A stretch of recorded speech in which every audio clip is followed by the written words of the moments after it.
Today, we delve into one of the most somber and significant chapters in human history, the transatlantic slave trade. Spanning from the 15th to the 19th century, this immense system of forced migration and exploitation reshaped continents, economies, and the very fabric of human societies.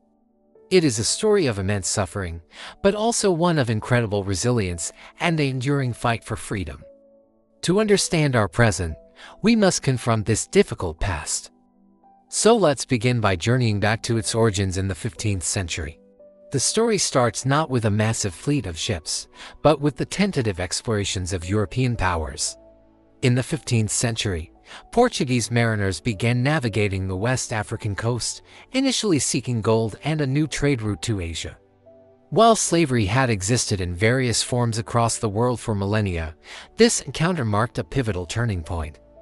Initially, the Portuguese engaged in raids, capturing small numbers of Africans and taking them back to Europe. However, they soon discovered it was more efficient to trade with African kingdoms and merchants who were already involved in their own systems of slavery and warfare. These local leaders would often exchange captives, typically prisoners of war, debtors, or those convicted of crimes for European goods like textiles, firearms, metal goods, and alcohol.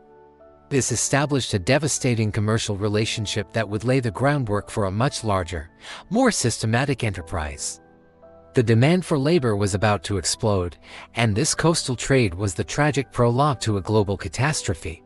The discovery and colonization of the Americas by European powers in the late 15th and early 16th centuries created an insatiable demand for labor. Indigenous populations, decimated by European diseases and brutal working conditions, were not a sustainable workforce for the vast plantations and mines being established. European indentured servants were too few and too expensive. The solution, born of immense greed and racial ideology, was to turn to Africa. This gave rise to the infamous system known as the triangular trade. Imagine a massive, clockwise trading loop across the Atlantic Ocean. The first leg of the triangle began in European ports like Liverpool, Bristol, Nantes, and Lisbon.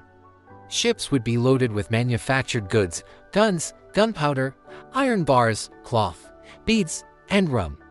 These vessels then sailed to the coast of West and Central Africa, a region that would become known as the Slave Coast. Here, the European goods were traded for human beings. African men, women, and children, captured through raids, wars, or kidnapping, were forcibly marched to coastal fortresses, often called factories, where they were held in dungeons before being sold. The second and most horrific leg of the triangle was the Middle Passage. This was the journey from Africa to the Americas. The enslaved Africans were packed onto specially designed ships under the most inhumane conditions imaginable. Once they arrived in the Americas in places like Brazil, the Caribbean, and North America, they were sold at auction to the highest bidder. The profits from their sale were staggering.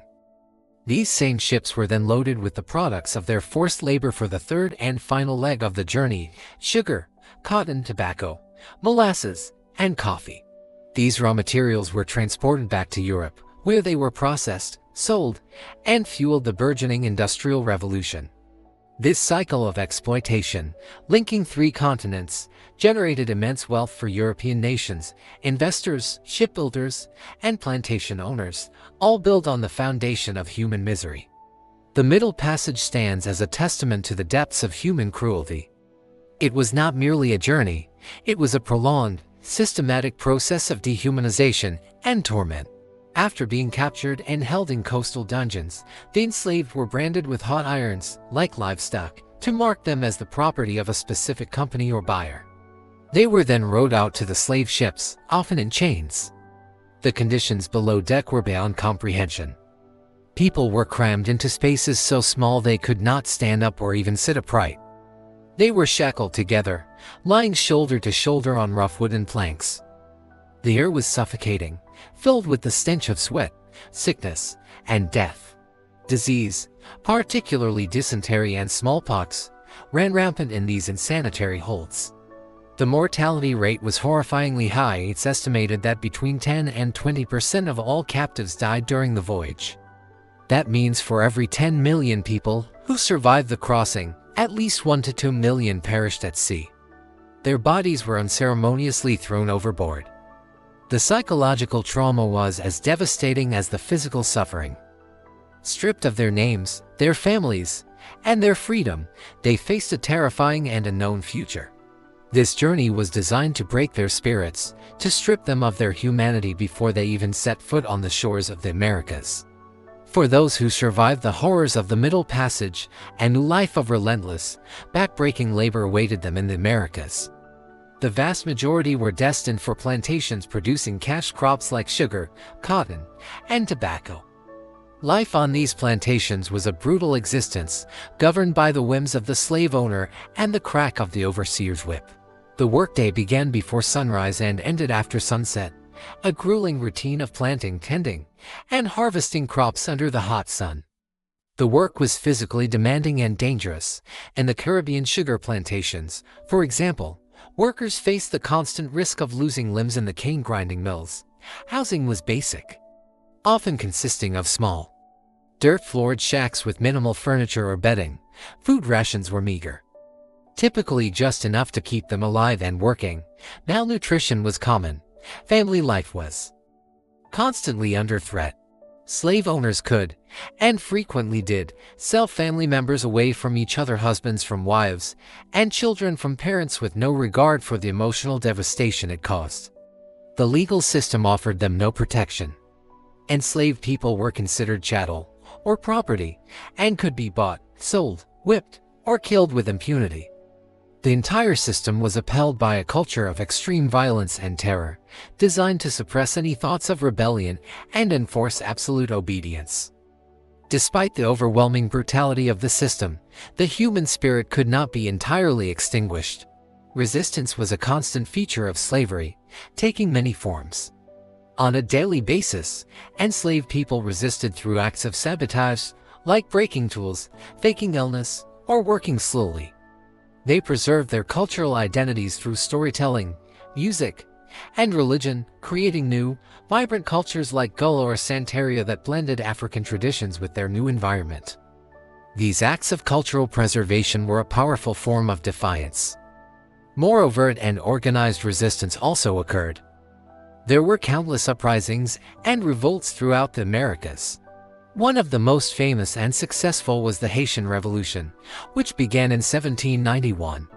Led by figures like Toussaint Louverture, enslaved people in the French colony of Saint-Domingue rose up, fought off French, Spanish, and British forces, and in 1804, established Haiti as the first independent black republic and the first nation in the world to permanently abolish slavery.